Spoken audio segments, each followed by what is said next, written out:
This is a way that you ensure that what flows from you is aligned with your goals, right? So I got that relationship, and this partner comes in and just like, hey, they end up watching Netflix, mindlessly scrolling on social media, hanging with people that get in trouble. They're constantly, it's always something. You ever met that person that just, you know, you like, man, they have potential, they're a cool person, but geez, their life is like a never ending drama film. There's no point where it's just like a long period of peace or tranquility or just like happy, wonderful things that you can hold on to for a moment. It's just like, even if it does come, it's gone as soon as it get there. It's like, when do you have a moment to just, where you go through like a good little period where it's grace. You just, it's those kind of people. You want to help them, but then you realize the more you dig in, the less you're helping them, and the more they're just bringing you into living how they live, and you find yourself overwhelmed, stressed, frustrated, all the anger categories that you can think of, all the sadness, all the shame, all the fear, just dwelling in those frequencies constantly. It's not worth it. So for me, protecting your border is huge. And I had to learn that personally. You cannot allow people, especially me being like, okay, I've been doing music the way I've been doing music. I've been writing since I was 10. 10. Nobody uh came and said, hey man, you should rap. That's what we doing. Be a rapper. Nobody did. Nobody introduced rap to me like it was something that I could do. I heard Lil Bow Wow that bounced with me, and that was a rap. When I heard Lil Bow Wow, I said, oh no. And I saw the video. I said, this, I didn't know he was, I didn't know he was at a later phase than me. I call phases, age phase, because I don't believe in the concept of time and constantly, yeah, that's a whole nother thing. But the whole point is, I'm like, yo, he's a later phase. I didn't know he was a later phase. I thought we was the same phase. So I'm like, oh yeah, we right there. We look similar, got the full lips and light skin, with the braids. That's me. I can do this, right? So I think of someone that looks similar to me that could be family practically. I'm like, you know what? I could do it too. He's a kid and he's doing it. I could do it. So I like that.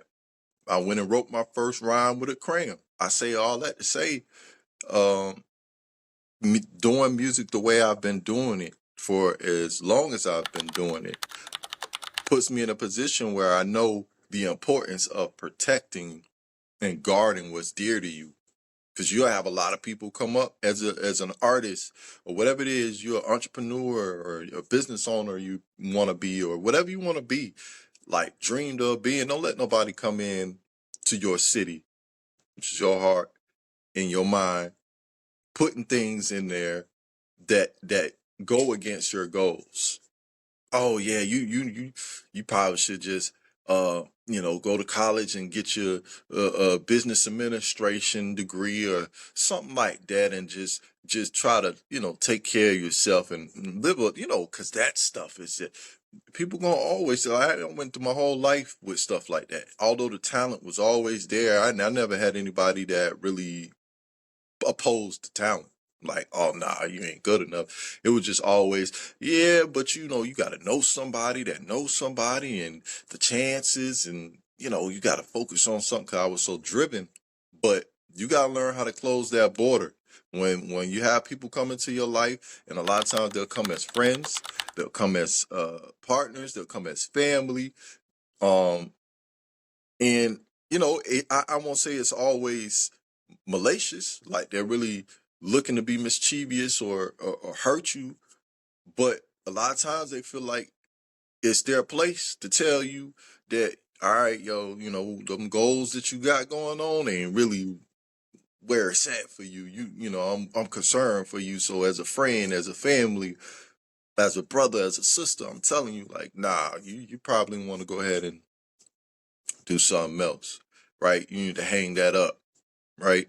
And you also got to be the borders is necessary because you got people sometimes that come into your life that go against your values.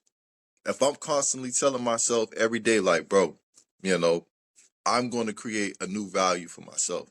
I'm not going to go with what I've always been.